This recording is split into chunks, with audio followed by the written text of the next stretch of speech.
Hi everybody, it's Michael with New Victory Gardening.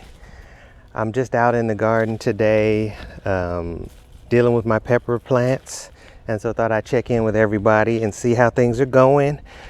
So for me, these plants, I only planted 3 this year because they can produce a lot more than what we need. And so sometimes having even 2 of each plant is too much for us. And I always like to preserve. But the pepper plants have been interesting this year because they didn't produce. I was a little worried. And luckily, what saved me, I think, is using mulch and also just watching and observing the plants. And so I noticed that these plants like to produce when there's temperatures that are a certain degrees, like in the 90s. And we were just above that most of the summer. And so these plants really didn't, they were just kind of stationary, I guess I'll say, for a lot of the summer because it was just too hot. They weren't dying though, so they weren't giving me any indication, that they were sick. But the plants, even though they weren't sick, they weren't really growing. They weren't flowering. They were just kind of, they grew up to a certain size and then they just kind of stayed the way that they were. They didn't appear to be flowering. They weren't producing any peppers. And so I was a little bit concerned. And it happens, right? This summer was really hot. It just happened to be a hot summer. It was a little too hot for these plants. And so fortunately, when that happens, you can just keep an eye on the plants. And if they're healthy, they actually may just be biding their time. I'll leave these peppers. They may actually just be biding their time until the conditions are right for them to begin to produce. And so that's what happened with these peppers. So towards the end of summer, the sun got a little bit lower on the horizon and the weather came down, the temperature came down a little bit. And they, I had mulched them in and they had even soil moisture. They still have even soil moisture. The peppers were able to start growing. And so I noticed that they started to grow and that they started to flower and that they responded favorably to the changing weather conditions as we get close to fall. I think fall is about, by the solar calendar, fall is about 2 or 3 days away. And so hopefully you can see that. That's what I pulled. My goal with peppers is just to get a jar. So I'll pickle a jar of 2 or 3 different kinds of peppers. And those 2 or 3 jars are what we use over the course of the year for various things. And that's really all we need. And so one good planting of 2 or 3 different kinds of peppers usually supplies us. And then if I want to give some away or have extra, I may plant 2 of each variety. But what's noticeable this summer is being patient and like keeping an eye on your plants, because I could have easily thought that these plants were not going to grow and produce and taken them out, right? Instead, they were fine. They were just healthy and they just needed the right conditions. And so now that we're in early fall, they got the conditions they wanted and they started producing. And I'm hopeful that I'll get maybe 3 harvests of this size, which will be plenty to fill the jars that we want and supply us over the next year with peppers. And so kind of a lesson there that I'm seeing and learning as I go forward with gardening, especially gardening with conditions that change drastically, is you kind of keep an eye on things. And just because a plant's not producing doesn't mean it's not going to produce. And just because a plant maybe is not growing or as big as it should be doesn't mean the plant's not still worthy and that conditions won't change enough so that the plant can actually spur into growth and start producing for you. It is harder to start a plant over again. So if you can keep the ones you originally planted, that is my preference, like by far. And so with this plant, being patient, watching the plant, keeping mulch down and a good even soil moisture, and the plants now are responding and growing, and we're hopeful for a good harvest. Hi, so one other thing too is let's check in on the pot garden. You can see my pot garden is okay, but I got an aphid issue I've been working with on them. And normally if you wanted to keep this, you would just continue to spray it with Castile soap and water and give it a couple weeks, and in fall the aphids usually die off here. And so they are most active in the month of August, and then afterwards they die off. And for me, I'm just tired of watering this. So I think I'm gonna be done for the year. And I think I'll do a video, just a short video. I just wanted to give a good status update, but a short video wrapping up pot growing. And so here's the tomato that I planted. She's been producing, you know, and so you can replace and get production within a season reasonably. And it's been good. You know, these have supplied me, like, let me show this other one here. They've supplied me throughout the summer. Good for kale chips, good for salads, good for soups and things, whatever you might want to make. And so it's been worthwhile, but there are some improvements that we need. And so let me get the camera situated, hold on.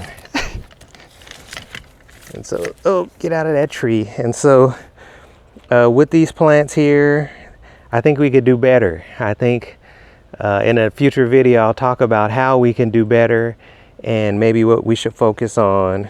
And as a tease, the soil that you use in your pots does matter.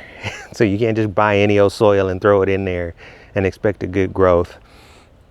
The other thing I'll say right off the bat is that what you grow matters. So even differences in varieties of the same plant matter quite a bit when you're growing in a pot. And so if you get a variety that was bred to grow in a pot, you can get a very good outcome from growing in them. And if you just buy any old variety, you may or may not have success, and usually you tend towards having a more difficult time. And so those are two very important considerations if you want to grow in pots or include them as a part of your gardening and food production, and I'll talk about that more later. But all in all, a good year, and yeah, I'm just tired of water. I've been watering these by hand. And so normally what you want to do is get some kind of irrigation so you don't have to water them every day, or else just grow a couple that are easy to water. So I'll give myself a grade, maybe B- on growing this pot garden. And we'll see if we can't get that up to an A over the course of the next couple years or bit of time. Okay, on to the next. Okay, last but not least, I have some plants that are fall harvesting plants. And so my goal when I was putting this yard out and laying it out and putting things together was to try and get production of something every month of the year. And so for me in fall, it's holdover crops like the peppers, but also this avocado tree. So this is a Mexicola avocado. And I have a lime tree in my front yard, and the lime tree has taken, and it grows like any other citrus tree. And so if you're fortunate enough to be in zone 9 or 10 and you can grow a citrus tree, I most certainly recommend it because they're stable producers of very versatile and good fruit, and it's just something very useful that you could have growing in your yard to help you. But right now I wanted to check in on this tree. So we're right on the border or boundary of where you can even grow avocados. Like our winter times sometimes get to be just a little bit too cold. And so this is one of the most cold tolerant avocados. And I'm panning around here. Maybe you'll see some avocados. Look very carefully. An avocado tree hides her fruit well. But let's get around. Here's one right here, and here's another hidden in here. These avocados have a edible skin, so unlike the ones you get at the store, these are a little smaller and they have an edible skin. And so let me get the camera, hold on. So here's one right here. So they get to this dark color as they're starting to get ripe, and even there's one hidden right here in plain sight. Right here, there's one. So they get this, start turning this dark color. And so that's how you know they're getting ripe. And usually they start to be ripe in the month of September into October. So they're my fall production instead of apples, which, you know, maybe I should get an apple tree because I like them so much that produces in fall. We'll see about that. But anyway, this avocado is a hard tree to grow. So I'm just going to show it and talk about it really briefly. But it's such a healthful food to have if you can produce it on your own property and you're in one of those zones where the winters do not freeze. This could be an excellent addition. My experience with this tree is I planted two and one died because it was just too cold. And I literally treated this plant like my child. That's my nickname for this plant, is my child, because I took care of this plant and cared for it by hand on a daily basis until it got big enough to be able to withstand the cold weather here where I live. And that includes very careful watering, mulching and care. That includes covering it whenever cold weather. So I would have a fabric cover over this tree so that it would keep warm and it wouldn't freeze. And I would come out and check on it every single day over the course of about 2 or 3 years until it finally got established. And now it's established and I don't really have to do anything with it. It's a hardy grower and she looks healthy. Just fertilize once a year. But what I've noticed now is the avocado production is slowly increasing. So I'm getting more and better avocados. And so I think my experience with this tree and growing it right on the edge of where it can grow, right on the weather, I guess I'll say, edge of where you can grow one of these, is that you will have to be committed. So each of these avocados that we get from this tree, a lot of work went into that avocado. And I'm just hoping to get more and more production as we go forward. For me, this is just a personal achievement. We really love avocados, and so having a source of them, even if it's not the best source, was still worth it. And so that's my avocado tree, my baby. Hopefully it'll be an adult and grow up and take care of me, right? That's the goal, right? I treated it like a baby, and now that it's grown, it'll begin to take care of his parent. We'll see. And that's probably all I'm gonna say about this tree. It's not really a new victory gardening tree unless you live further in zone 9 or in zone 10. And then I would recommend getting trees like this, because the lime tree and this tree both ripen at the same time. And as you know, lime and avocado go really well together. So, okay, that's it with that.